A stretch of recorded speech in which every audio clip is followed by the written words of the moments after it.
À 6h22 du matin, au premier jour du cessez-le-feu iranien, 2 transitoires de lancement de torpilles s'enregistrèrent simultanément sur le sonar de coque de l'USS Abraham Lincoln.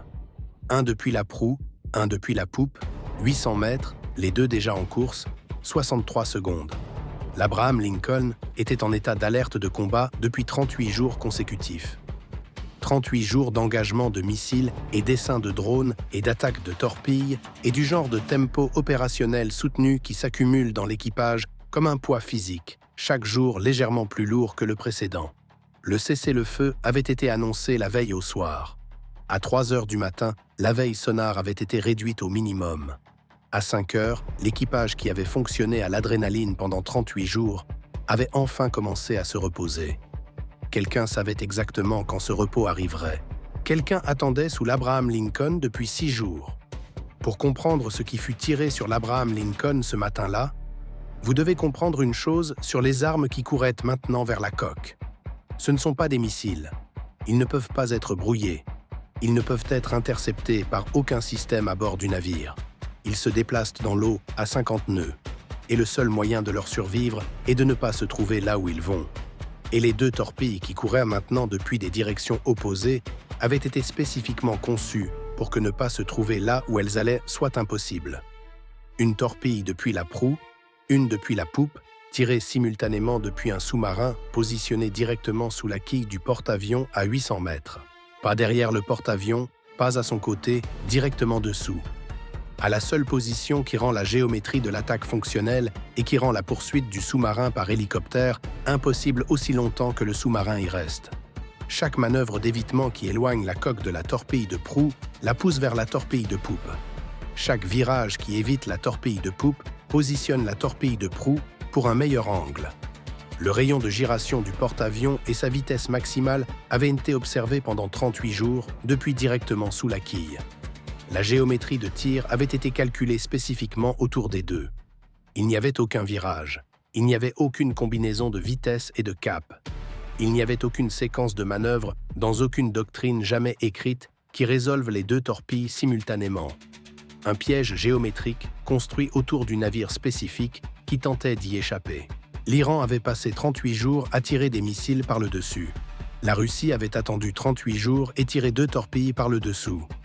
La différence entre ces 2 approches est la différence entre une arme et une solution. 63 secondes devinrent 56. Le maître de première classe, Marcus Webb, était à son écran sonar depuis 57 minutes après la fin de son quart lorsque les transitoires de lancement frappèrent à son affichage. Son remplaçant arriva à l'heure à 5h44. Webb signa le transfert de quart et se leva de sa console et avait fait 3 pas vers la porte quand son réseau passif enregistra un contact sur le relèvement 182 à 5h47 que le système de classification automatique marqua comme possible activité biologique et que Webb, debout dans l'encadrement de la porte, regarda pendant 4 secondes et dont il ne put s'éloigner. Non pas parce que la signature était alarmante, mais parce qu'elle était incorrecte. Le profil de fréquence était incompatible avec toute vie marine que Webb avait cataloguée au cours de 4 années de déploiement en mer d'Arabie. La signature spectrale avait une régularité mécanique que les contacts biologiques ne produisent pas. Un bourdonnement basse fréquence spécifique qui se trouvait sous la signature de masquage biologique et se répétait à des intervalles trop précis pour tout ce qui respire, et le relèvement 182 pointait directement sous la quille de l'Abraham Lincoln à une profondeur et une position compatibles avec une dissimulation par thermocline. Webb dit à son remplaçant de tenir le quart. Il se rassit. Il enregistra le contact à 5h47 et commença à surveiller le relèvement 182, avec l'attention concentrée de quelqu'un qui a trouvé quelque chose qu'il ne peut pas expliquer et qui a appris en 16 ans que les choses inexpliquées dans l'océan sous un porte-avions méritent plus d'attention que le système automatique ne leur en accorde. À 5h54, le contact réapparut. Même relèvement, même signature, 3 secondes et disparu. À 6h09, il réapparut. 4 secondes, même position. Il ne s'était pas déplacé entre les détections. Webb déposa un rapport à 6h11. Il revint à 6h18, notant que le contact était compatible avec une activité biologique importante et que les évaluations de menaces actuelles n'indiquaient pas de menaces sous-marines dans la zone opérationnelle compte tenu du cessez-le-feu iranien. On lui demanda de continuer à surveiller. Il enregistra la réponse. Il continua à surveiller le relèvement 182 parce que le cessez-le-feu iranien n'avait rien à voir avec ce que Webb pensait observer.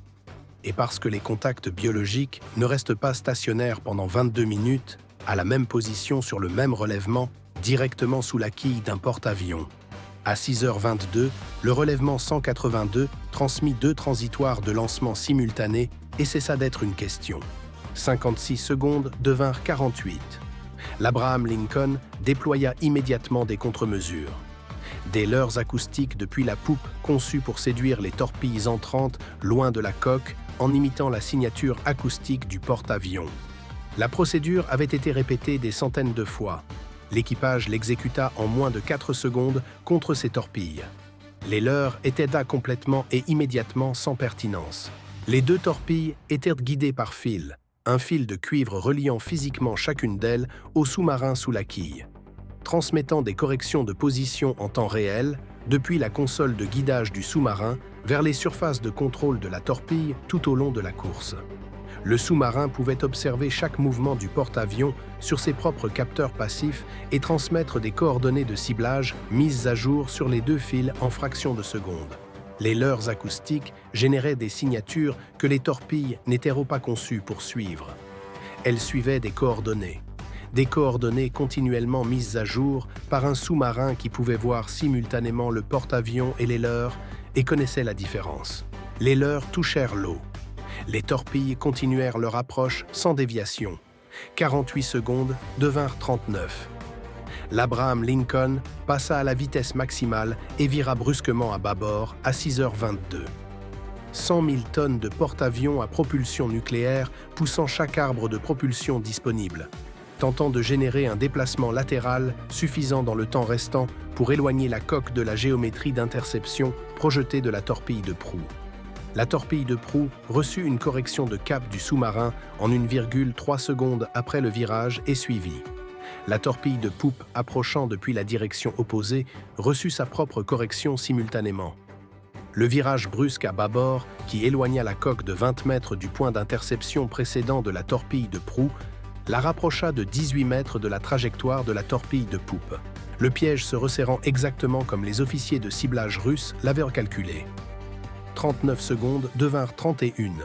L'hélicoptère MH-60R était en l'air à 6h22, se déplaçant vers le relèvement 182 à vitesse maximale avec 2 torpilles armées et un équipage qui comprenait exactement ce qui devait se passer et ne pouvait pas le faire se produire. Le sous-marin était toujours directement sous la quille de l'Abraham Lincoln. Lâcher une torpille. Mark 54 directement sous le porte-avions mettait en danger le navire au-dessus. L'hélicoptère avait besoin que le sous-marin bouge. Le sous-marin ne bougeait pas. Il avait tiré depuis directement sous la quille, précisément parce que cette position gardait l'hélicoptère bloqué aussi longtemps que le sous-marin la maintenait. Chaque seconde que le porte-avions passait à tenter d'éviter était une seconde que le sous-marin passait stationnaire, empêchant l'hélicoptère d'agir. 31 secondes devinrent 23. 2 autres ensembles de contre-mesures furent déployés depuis la poupe. Les 2 torpilles les ignorèrent. La suite de guerre électronique de l'Abraham Lincoln s'activa et diffusa sur chaque fréquence disponible. Un mur d'interférence électromagnétique conçu pour perturber les systèmes de guidage. Les torpilles guidées par fil n'utilisent pas de guidage électromagnétique diffusé. Le mur d'interférence voyagea à travers l'eau et ne trouva rien à perturber. L'Abraham Lincoln exécuta un virage d'urgence secondaire brusquement à tribord, inversant la manœuvre précédente, tentant de générer une géométrie latérale que le calcul de ciblage n'avait pas anticipée. Le sous-marin corrigea les 2 fils en 2 secondes. Les 2 torpilles suivirent. 23 secondes devinrent 15. Chaque option avait été essayée, pas rapidement, pas avec négligence. L'équipage avait exécuté chaque procédure correctement. Chaque système avait fonctionné comme prévu. Chaque doctrine avait été suivie. Et rien de tout cela n'avait fonctionné parce que l'attaque n'avait pas été conçue pour être vaincue par une procédure correcte. Elle avait été conçue par des gens qui connaissaient les procédures et avaient calculé autour de toutes. Les deux torpilles, à 420 mètres, couraient chaudes. Le sonar de Koch suivait les deux contacts avec la clarté que seule la proximité procure. Dans le centre d'information de combat, l'affichage tactique montrait deux contacts entrants se rapprochant rapidement, et une formation dont les escorteurs s'étaient y repositionnés à l'espacement de temps de paix la nuit précédente et étaient trop loin pour contribuer quoi que ce soit d'utile dans le temps restant. Tout ce que l'Abraham Lincoln portait avait été orienté vers les menaces d'en haut pendant 38 jours. La menace qui courait maintenant vers la coque venait d'en bas. 15 secondes devinrent 9. Dans la salle sonar, Webb pouvait entendre les deux torpilles à travers la coque. Pas à travers son casque, pas à travers son écran, à travers le navire lui-même. La signature acoustique spécifique de deux systèmes de propulsion de torpilles lourdes fonctionnant à vitesse maximale, se transmettant à travers l'eau et à travers l'acier de la coque et dans la structure du navire et dans le pont sous ses pieds. Un son qui communiquait sa signification sans interprétation.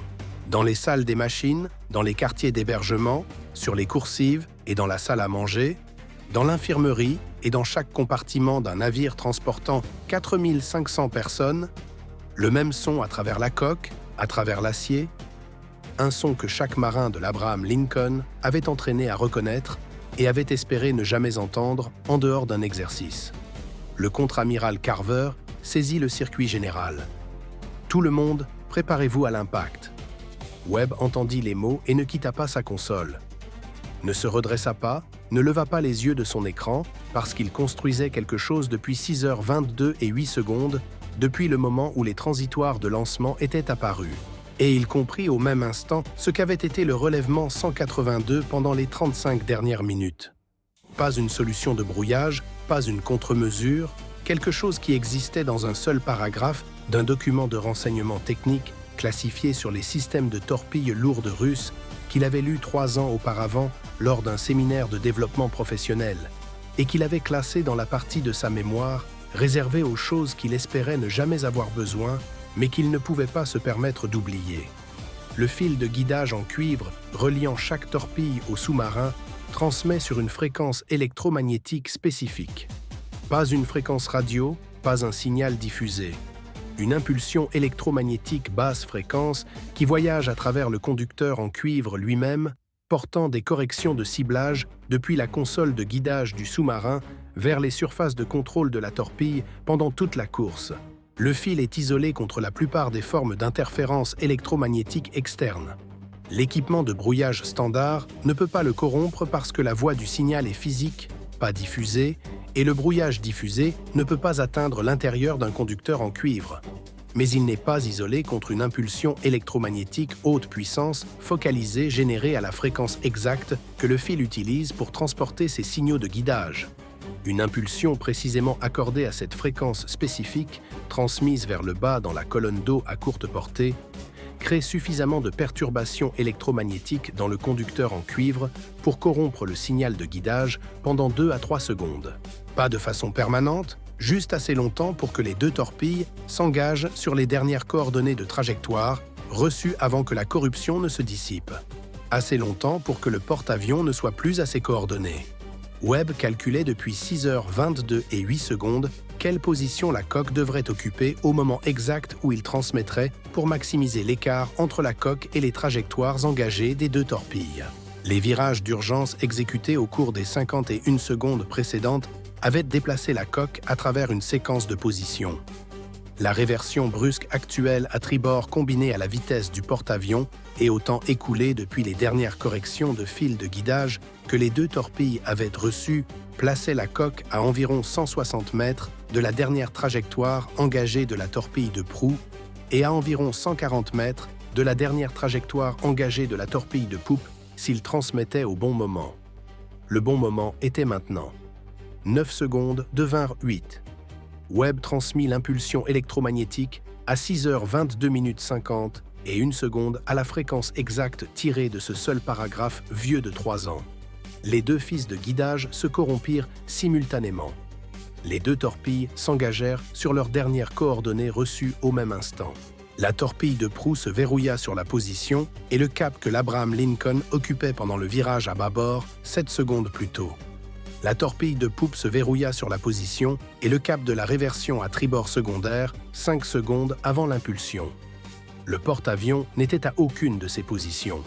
La torpille de proue frappa la mer d'Arabie à 140 mètres du flanc bâbord de l'Abraham Lincoln à 6h23. Une ogive lourde, 10 fois la masse explosive de l'arme iranienne la plus lourde à laquelle l'équipage avait été confronté pendant 38 jours de guerre. La détonation envoya une colonne d'eau blanche à 57 mètres dans les airs. L'onde de pression de la détonation atteignit la coque de l'Abraham Lincoln 0,3 secondes plus tard. La torpille de poupe frappa à 180 mètres du flanc tribord arrière 3 secondes après la première. 2 ogives de torpilles lourdes détonnant 3 secondes d'intervalle depuis les extrémités opposées d'un navire de 333 mètres. Les ondes de pression arrivèrent à la coque depuis la proue et la poupe presque simultanément. Le navire se comprima et se tordit sur toute sa longueur entre 2 forces opposées au même moment. L'équipement tomba en panne dans 14 compartiments séparés. 11 membres d'équipage furent alors blessés. 4 grièvement projetés contre des cloisons avec suffisamment de force pour nécessiter des soins médicaux immédiats. 2 compartiments avant prirent l'eau par flexion de coque avant que les équipes de contrôle des dommages ne les atteignent. Le pont d'envol se déforma de 0,8 cm à la proue. 2 fenêtres dans la superstructure de l'îlot se fendirent dessous le mouvement structurel du navire en dessous. Rien ne perça la coque. L'Abraham Lincoln était endommagé et ébranlé et pleinement opérationnel. 140 mètres et 180 mètres, le plus près qu'une arme se soit approchée de la coque en 38 jours d'opérations de combat soutenues contre l'Iran. Et les 2 ratés étaient devenus d'un système d'armes qui n'avait jamais raté contre un porte-avions en combat auparavant. Webb travaillait déjà sur le problème suivant. Le sous-marin avait transmis sur la fréquence du fil de guidage pendant les 63 secondes entières de l'engagement, stationnaire sous le porte-avions, connecté aux 2 torpilles, transmettant en continu sur une fréquence connue depuis une position qui n'avait pas changé depuis le moment du tir. 63 secondes de transmission ininterrompue sur une fréquence connue depuis un point fixe. Webb avait triangulé cette position depuis 6 heures, 22 et 8 secondes, affinant la précision avec chaque seconde supplémentaire de données de transmission, construisant une solution de ciblage qui devenait plus précise avec chaque correction que le sous-marin envoyait sur les 2 fils. Au moment de l'impact, le sous-marin coupa les 2 fils de guidage et passa à la puissance maximale d'urgence. Les réserves de batterie qu'il avait ménagées pendant 6 jours d'attente silencieuse, dépensant au taux maximum alors que l'équipage conduisait le bateau vers le sud, tentant de mettre de la distance entre leur coque et la position que l'équipage au-dessus d'eux savait maintenant qu'ils avaient tenue pendant 63 secondes. La puissance maximale sur des batteries épuisées par 6 jours de fonctionnement continu génère une production acoustique maximale. Le sous-marin, qui avait été invisible pendant 6 jours, devint le contact le plus bruyant de la mer d'Arabie au moment où il commença à fuir. Webb le suivait en temps réel, mettant à jour la solution toutes les 15 secondes. Le bateau était maintenant à 380 mètres au sud de sa position de tir et devenait plus bruyant à chaque seconde. L'équipage poussant une coque qui n'avait plus grand-chose à donner. Webb transmit la solution de ciblage au centre d'information de combat à 6h23, position précise à 11 mètres près pour un contact qui se déplaçait bruyamment et ralentissait. L'hélicoptère virait déjà vers le sud. Le sous-marin s'était enfin suffisamment éloigné du porte-avions pour que la poursuite par hélicoptère soit sûre. Webb fournissait des positions mises à jour toutes les 15 secondes pendant que l'hélicoptère réduisait la distance et que le sous-marin continuait sa fuite désespérée vers des eaux plus profondes. La première torpille, Mark 54, entra dans l'eau à 6h24. Elle acquit la signature acoustique du sous-marin en 2,1 secondes. Acquisition nette, sans ambiguïté. Une coque fonctionnant à puissance maximale sur des batteries presque mortes en eau peu profonde n'est pas une cible sonar difficile. La deuxième torpille, Mark 54, suivit 7 secondes plus tard. La première torpille trouva la coque sous pression à 6h24. La deuxième frappa 9 secondes après. Le sous-marin de classe Yasen, le bateau d'attaque le plus avancé de la Russie, 6 jours de positionnement silencieux. 63 secondes d'engagement. Disparu. Le démenti officiel russe arriva à 7h44. aucun sous-marin russe n'opérait en mer d'Arabie.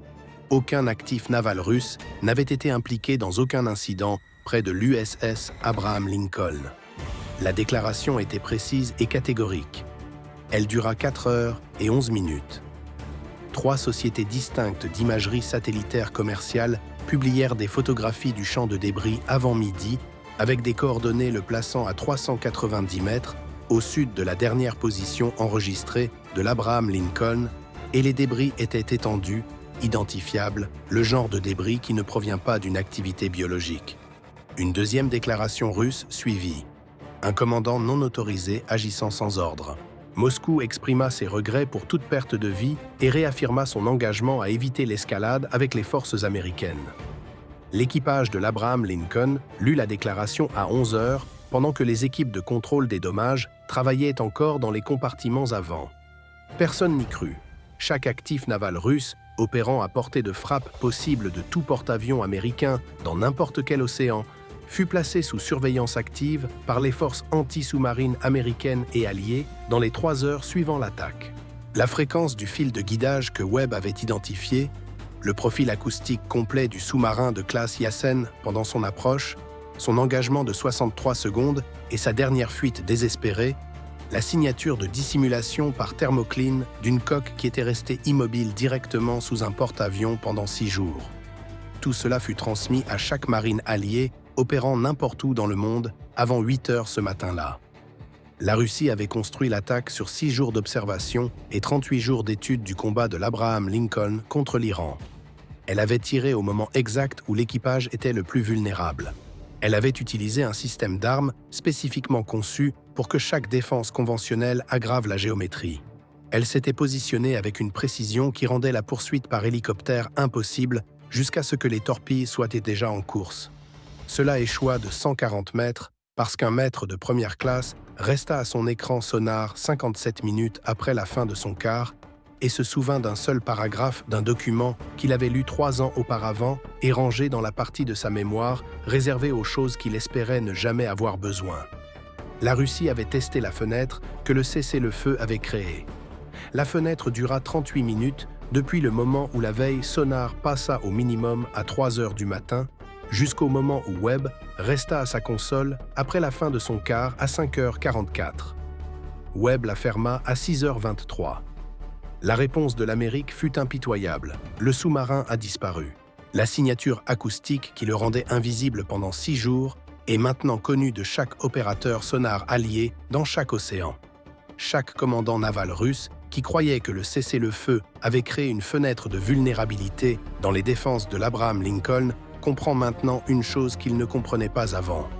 La fenêtre qu'il croyait exister n'avait jamais existé.